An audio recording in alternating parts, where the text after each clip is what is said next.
नमस्कार दोस्तों, today news channel में आप सभी का स्वागत है। आशा करता हूँ आप लोग स्वस्थ होंगे। तो दोस्तों, हमारे टुडे न्यूज़ चैनल को लाइक, शेयर और सब्सक्राइब करना ना भूलें, ताकि आपको मिल्कीपुर विधानसभा उपचुनाव के बारे में सारी जानकारी हमारे टुडे न्यूज़ के माध्यम से आपको मिलती रहे। दोस्तों, चलिए हम चर्चा करते हैं यूपी की बहुचर्चित मिल्कीपुर उपचुनाव सीट के बारे में। मिल्कीपुर उपचुनाव इन दो जातियों के हाथ में सीट को जीतने की चाबी बताई जा रही है। भाजपा के प्रतिष्ठा का सवाल, बनी जीत हार। मिल्कीपुर चुनाव में आज शाम को चुनाव प्रचार खत्म हो जाएगा।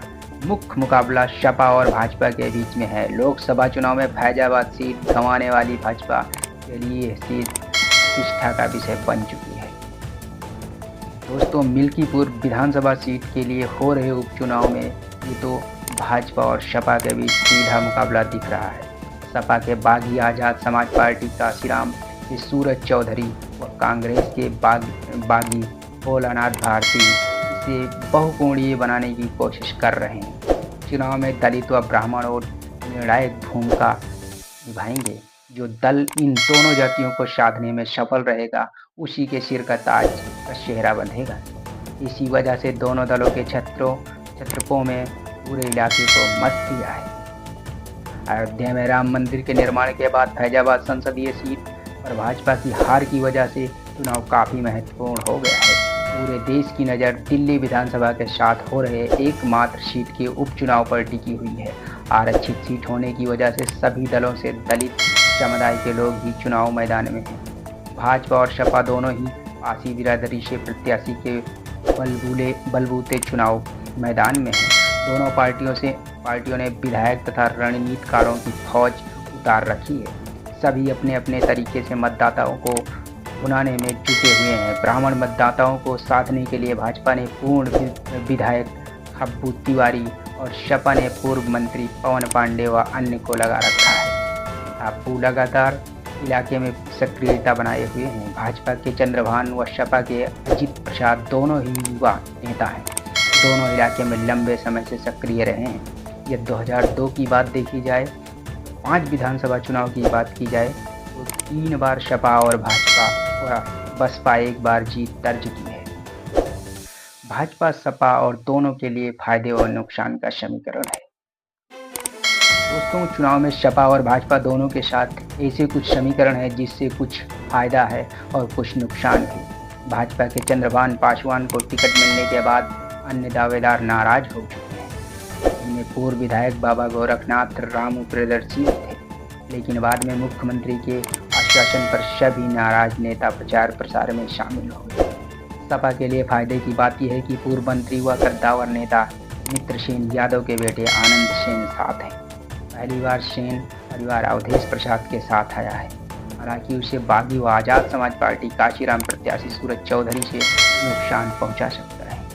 सूरज सांसद अवधेश प्रसाद का करीबी बताया जाता है और चुनाव की घोषणा से कुछ ही दिन पहले उन्होंने परिवारवाद व अन्य गंभीर आरोप लगाते हुए सपा से किनारा कर लिया था। इसके साथ ही कांग्रेस के साथ होने के बाद भी पार्टी के कद्दावर नेता भोलानाथ भारती मैदान में है। कांग्रेस की ओर से नोटिस दिए जाने के बाद भी वो मैदान से नहीं हटे। भोलानाथ ने जिला पंचायत चुनाव में सपा प्रत्याशी तथा अवधेश प्रसाद के बेटे अजीत प्रसाद को हराया था। इस वजह से उनका क्षेत्र में काफ़ी बोलबाला है। सपा परिवारवाद के आरोप से भी जूझ रही है। सपा व सत्ताधारी दल की ओर से लगातार इसको लेकर हमले किए जा रहे हैं। वो इसे भुनाने में लगी हुई है। तो दोस्तों, हम चर्चा करते हैं मुद्दे की बात न होने से इलाकों के लोग काफ़ी मायूस नज़र आ रहे हैं। इलाके के लोगों का कहना है कि क्षेत्र के विकास की बात होनी चाहिए। बेरोजगारी कैसे दूर होगी, इसकी चिंता हो। कैसे युवाओं का अन्य जगहों पर रोटी रोजी की तलाश में न जाना पड़े, इस पर ध्यान देना होगा। मुद्दे पर तो बात नहीं हो रही है। सब अपनी अपनी पार्टी के लिए वोट मांग रहे हैं। आखिर नई पीढ़ी के सामने रोजी रोटी के क्या साधन हैं? पढ़ाई लिखाई, स्वास्थ्य की कैसी व्यवस्था होगी, यह प्राथमिकता होनी चाहिए। चाहे इलाके में सभाएं हों या रोड शो या पार्टियां बैठकें, सभी में वादे किए जा रहे हैं, लेकिन किसी ने भी ठोस ऐलान नहीं किया है।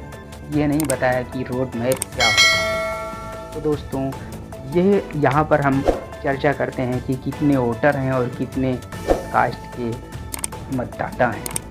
दोस्तों हमारे टुडे न्यूज़ चैनल को लाइक, शेयर और सब्सक्राइब करना ना भूलें, जिससे आपको टुडे न्यूज़ के माध्यम से मिल्कीपुर बहुचर्चित विधानसभा चुनाव के बारे में सारी जानकारी आप लोगों तक सबसे पहले टुडे न्यूज़ के माध्यम से मिलती रहे।